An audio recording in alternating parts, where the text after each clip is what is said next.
नमस्कार आप सभी को। तो कैसे हो आप सभी और आपका स्वास्थ्य कैसा है, आपकी पढ़ाई कैसी चल रही है, ठीक है। और आपके पास पड़ोस में जो हैं मतलब आपके पड़ोसी, आपके रिश्तेदार, सभी के बारे में बता दीजिए। आज उम्मीद करता हूँ सभी मजे में होंगे दोस्तों, सब बिल्कुल मौज में होंगे, ठीक है। और आप भी मौज में होंगे। तो दोस्तों आज हम फिर से आपके सामने प्रेजेंट हुए हैं एक बेहतरीन क्वेश्चन के साथ। देखना दोस्तों, लॉन्ग आंसर समझ लीजिए, 4 मार्क्स में या 6 मार्क्स में आएगा ये क्वेश्चन, ठीक है। और देखना कितना इंपॉर्टेंट है, समझ लो, आप यहीं से अंदाजा लगा लीजिए, ठीक है।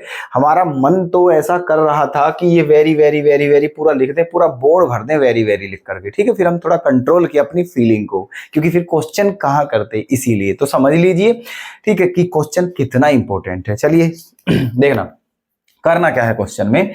If X Y Z belongs to -1 to 1 such that cos inverse X plus cos inverse Y plus cos inverse Z equal to 3 pi, okay.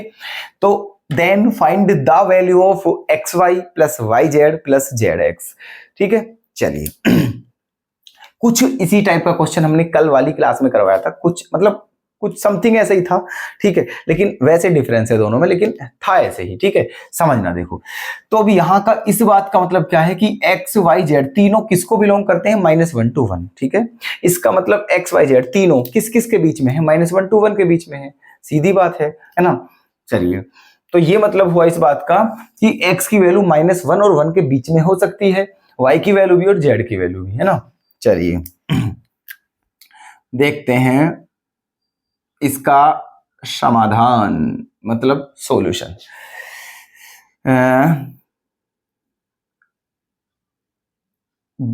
चूंकि गिवन दिया हुआ है क्या कि जो x y और z हैं वो किसको बिलोंग करते हैं, -1 to 1 को, है ना। तो इस बात का मतलब क्या होगा, इस बात का मतलब ये होगा कि जो x है उसकी वैल्यू भी किस किस के बीच में होगी दोस्तों, -1 to 1 के, है ना। और जो y है उसकी वैल्यू भी किस किस के बीच में होगी, -1 to 1 के, है ना। और जो z है उसकी वैल्यू भी किस किस के बीच में होगी, -1 to 1 के, ठीक है। दूसरी बात, यहां पर क्या है हमारा, cos inverse X plus cos inverse Y plus cos inverse Z, ठीक है।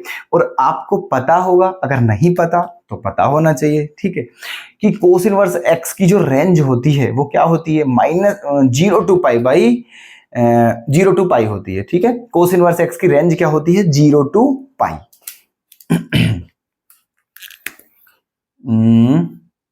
ऐसे कोस इनवर्स एक्स की range of cos inverse X equals to क्या होती है, 0 to पाई होती है, समझे आप, ठीक है। चलिए, तो अब जो दिया हुआ है ना। अब आप ये सोच रहे होंगे कि ये लिखे क्यों है, इनका मतलब क्या है। इनका मतलब ये है दोस्तों कि x की वैल्यू इसके बीच में आनी चाहिए, y की वैल्यू भी इसके बीच में आनी चाहिए, z की वैल्यू भी इसके बीच में आनी चाहिए।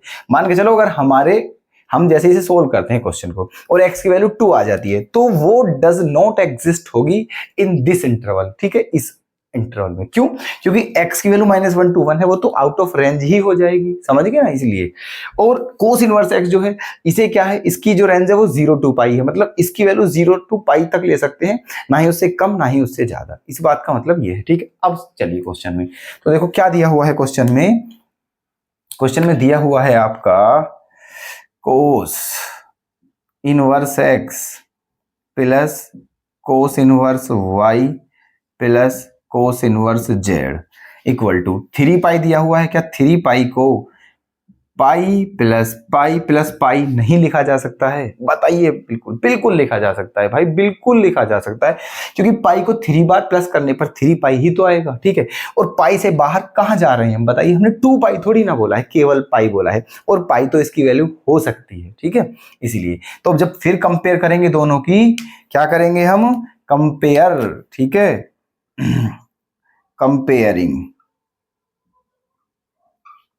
both side, comparing both side, दोनों ओर की कंपेयर करेंगे, तो कोस इनवर्स एक्स की वैल्यू क्या आ जाएगी? कोस इनवर्स एक्स की वैल्यू क्या आ जाएगी दोस्तों? पाई। ठीक है। तो x की वैल्यू क्या आ जाएगी? कोस पाई, और कोस पाई, पाई क्या होता है? 180, कोस 180 की वैल्यू क्या होती है? -1 होती है। ठीक है, तो इसका मतलब x की वैल्यू क्या आ जाएगी आपकी?